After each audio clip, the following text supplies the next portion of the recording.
L'aiguille à repriser. D'après Hans Christian Andersen, interprétation Chloé Horry.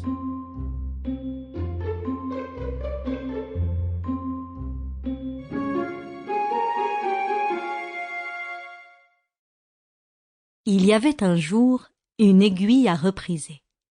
Elle se trouvait elle-même si fine qu'elle s'imaginait être une aiguille à coudre.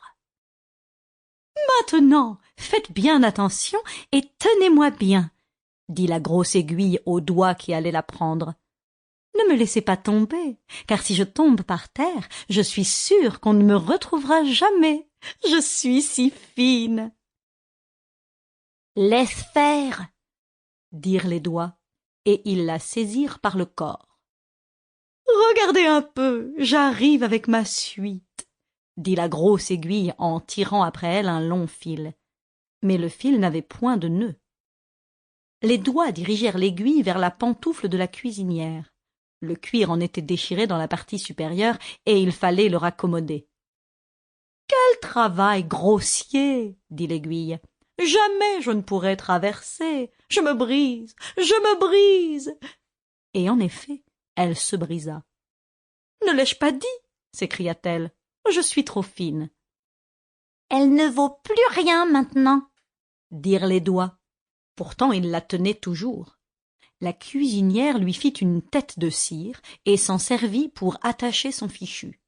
« Me voilà devenue broche, » dit l'aiguille. « Je savais bien que j'arriverais à de grands honneurs. Lorsque l'on est quelque chose, on ne peut manquer de devenir quelque chose. » Et elle se donnait un air aussi fier que le cocher d'un carrosse d'apparat, et elle regardait de tous côtés. « Oserais-je vous demander si vous êtes d'or ?» dit l'épingle sa voisine.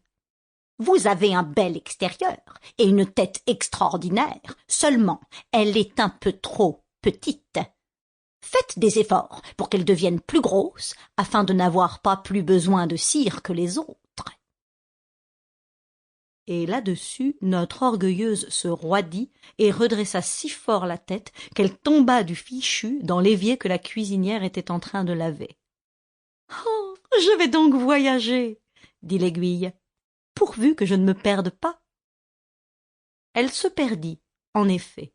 « Je suis trop fine pour ce monde-là, » dit-elle pendant qu'elle gisait sur l'évier.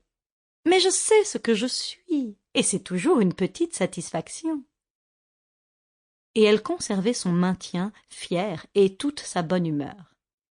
Et une foule de choses. Sample complete. Ready to continue?